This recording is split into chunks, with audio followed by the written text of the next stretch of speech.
Humanity deserves to evolve. So I promise to evolve my mindset for the greater good. Hey, my name is K2 Gray. It's really nice to meet ya. I'm trying to make videos, make you laugh or make you think. Hopefully you dig 'em and you rockin' with my vibe. Make sure to leave a comment if you like it, please subscribe.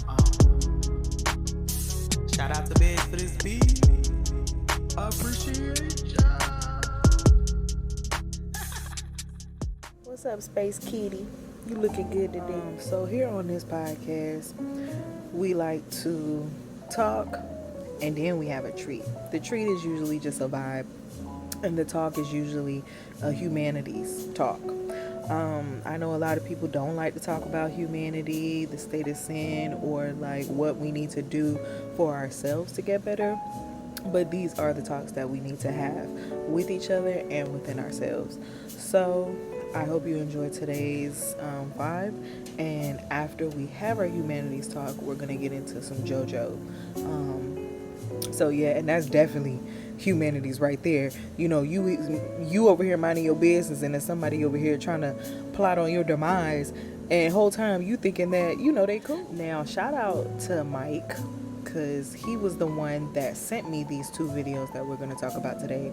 Have you ever tried to do the right thing? You put out a positive message. You try to spread kindness. You give somebody a helping hand or just lend somebody a hand. And when you do, you end up being met with criticism. And not only criticism, but also negativity and maybe even hostility. It's baffling. It absolutely blows my mind that even though you're trying to do the right thing and you're trying to do something that's positive, there's still people out there that are going to criticize what you do. So it often makes me wonder why the world hates good people. You can put your heart and soul into spreading a message of health and beauty and positivity, but no matter how pure your intentions, there's always going to be people who reject it. And I mean always. And it's almost like they're allergic to positivity. I don't think it's a fluke. I think it's more of a pattern than anything. And that's because positivity doesn't sell. There's an old saying in the media world that if it bleeds, it leads. So just think about that for a minute. Welcome back to another episode of Sweat Talk. My name is Chad. Negativity, drama, and conflict, those are all things that actually grab our attention. It's what our hearts and our minds are being programmed to focus on. This constant programming, it keeps people locked in a cycle of jealousy and bitterness. People crave validation for their negative emotions because it helps them avoid focusing on difficult truths that they might be wrong or the truth that they might even need to change. So what happens is when you try to step into the world and spread goodness, you disrupt their pattern and you challenge that addiction to these negative emotions. So if you think about what happens when people feel challenged, the answer to that is they push back, and they'll push back hard. So here's where it gets even trickier. When you're trying to reach a broad audience, your message, it has to be generalized. It can't be specific. You have to keep it broad and generalized so that the majority of people are able to actually relate to or resonate with your message. And that generality, it also leaves your message open to interpretation, or I guess I should say misinterpretation. Because people, they are going to inject their opinions and twist your words, and they're going to attempt to inject their fears and bias into your message. They'll argue with you, and it's not because they're trying to understand, but because they're trying to validate their worldview. They want you to believe exactly what they believe, and even if it's toxic, because a closed mind can't see beyond itself. A closed mind, it misses the opportunities to grow and develop and gain any sort of wisdom. The brainwashing and the negativity that we consume daily, it makes us unteachable. It makes us unable to listen to other people and understand or view another person's perspective. Here's where I want to point out something that's important. If you're watching this video, you're already ahead of an average person. You are leaps and bounds further than the average person. It's not because my videos or this channel or anything else is something that's revolutionary, but it's because you care. It's because you're open to hearing another person's perspective. You're actually seeking more understanding and more wisdom and more growth. And understand that the average person doesn't do that. The average person, they're perfectly content just staying there and stuck. They avoid growth because growth it's uncomfortable. They'd rather blame their environment or their upbringing or the government for their shitty circumstances rather than look at themselves and actually face what they did to get where they are. I want to be clear about something. There's nothing wrong with working a minimum wage job. But what separates achievers from average, it's nothing more than mindset. Overachievers use their starting point as exactly that, a starting point. And average people, they just settle. And that average person, when they see somebody that's actually striving for more, then they're going to criticize. And I think this is where it gets heartbreaking. The good people that are trying to make a difference in the world, they're constantly questioned. Their generosity, it's almost as if it's looked at as manipulation. Their kindness, it's labeled as weakness. And that's not to say that some people's morals or intentions aren't wrong, but not everybody's is. I mean, people they'll call them grifters. They even call Tony Robbins a grifter, even though Tony Robbins he's helped thousands, maybe even millions of people find incredible success and overturn their lives to where they're able to achieve and see something absolutely amazing. And he has a resume to prove it. And they do that because it's easier for a negative mind to tear down flaws in another person or something that they see as a flaw in another person than it is to look in the mirror and face their own uncomfortable truths. Average isn't willing to look in the mirror and face their reality. They're not willing to accept their responsibility because it's too easy to blame other people and external circumstances for your shitty situation or for their shitty situation. And that happens because goodness, it threatens negativity. It shines a light on what's actually possible. And for some people, that light is absolutely blinding and they simply can't handle it. It forces them to confront the fact that they could do better, but not everybody is ready to realize that or to face that fact. So instead they fight back. But here's what I want you to understand. This is probably the main takeaway I want for you to get from this. And that's that being good in a world that seems to hate good people, that's an act of rebellion. It's a radical statement that says I refuse to be like everybody. And that takes courage. It's easy to stay bitter. It's easy to stay stuck and it's in negativity, and it's easier to follow the crowd and to criticize than it is to create. What actually takes balls is standing firm in your morals and in your values. What's hard is spreading love in a world that's absolutely addicted to hate. So if we go a little bit deeper, why does this hatred even exist? It's not about negativity, it's about power. When you're good and you're kind, you exude a quiet strength that threatens people because you're able to show people that it's possible to rise above and have strength and it's okay to grow.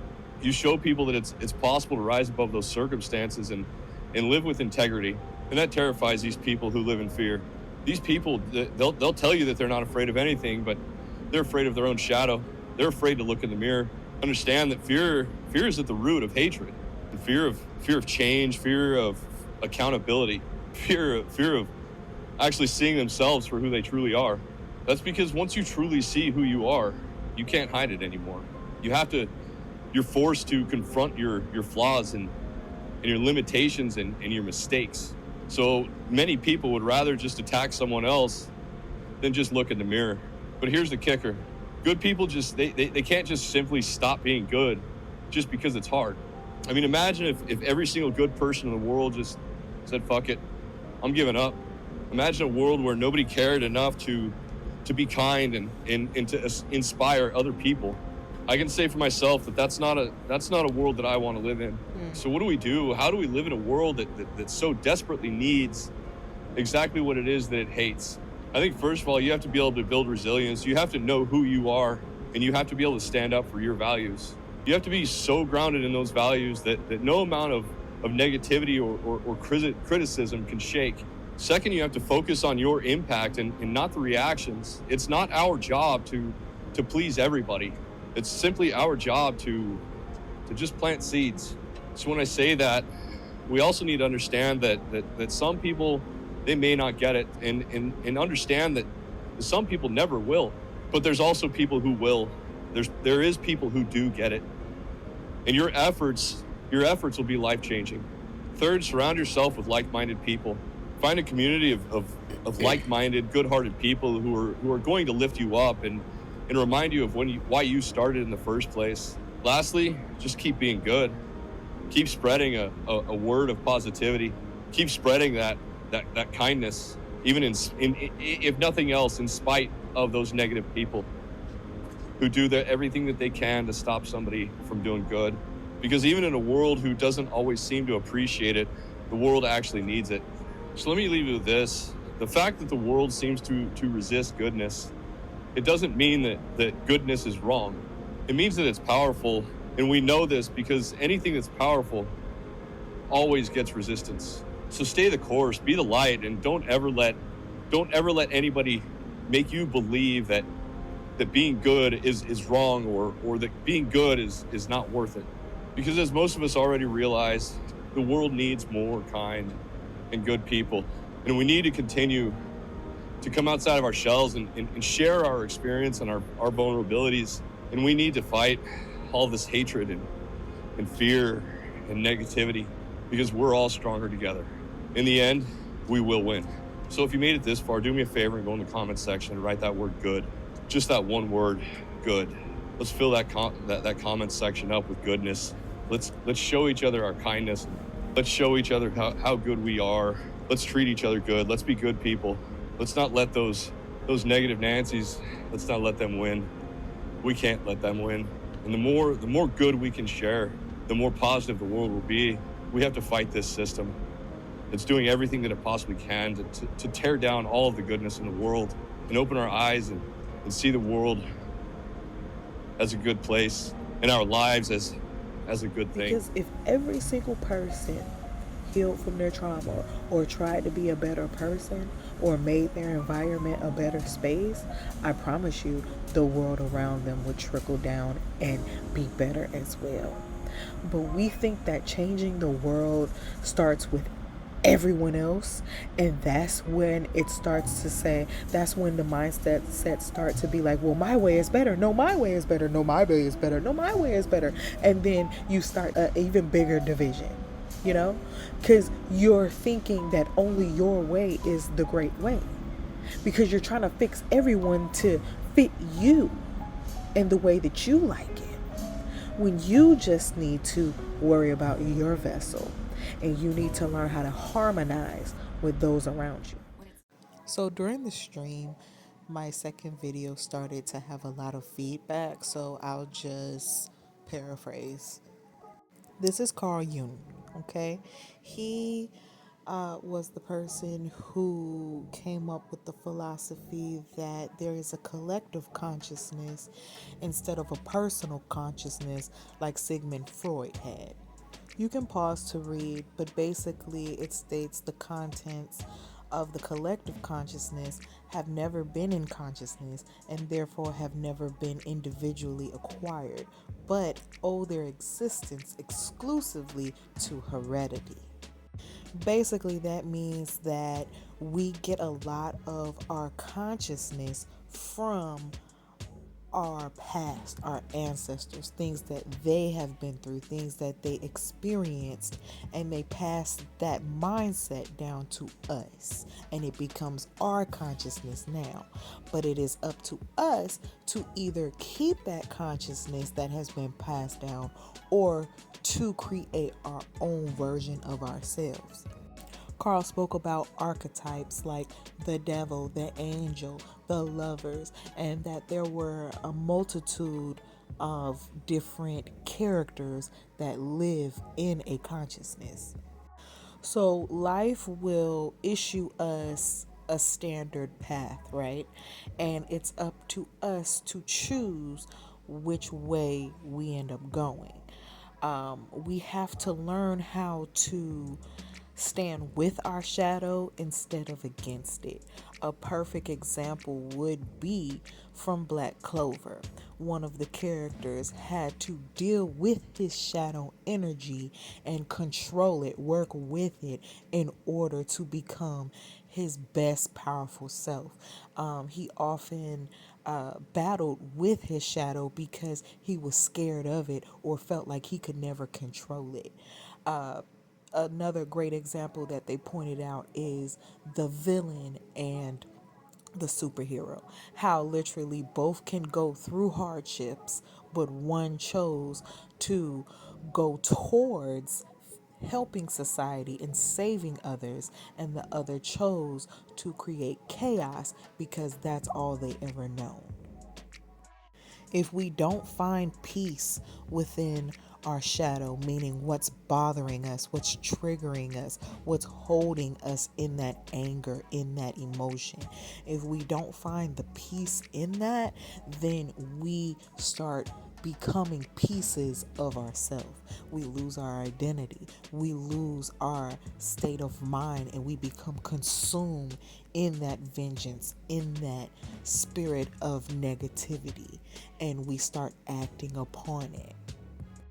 Carl comes to the conclusion that the human shadow was the source of all evil, and that it can now be ascertained on closer investigation that the unconscious man or person that is his shadow does not consist only of morally reprehensive tendencies, but also displays a number of good qualities such as normal instincts, appropriate reactions, realistic insights, creative impulses, etc. So basically, we have to choose what we do with our shadow. Do we walk with it and find that peace within ourselves, or do we let it control us and consume us in our everyday choices? True evil starts with us and within us, and we have the power to end all evil. I love y'all. Have a great day.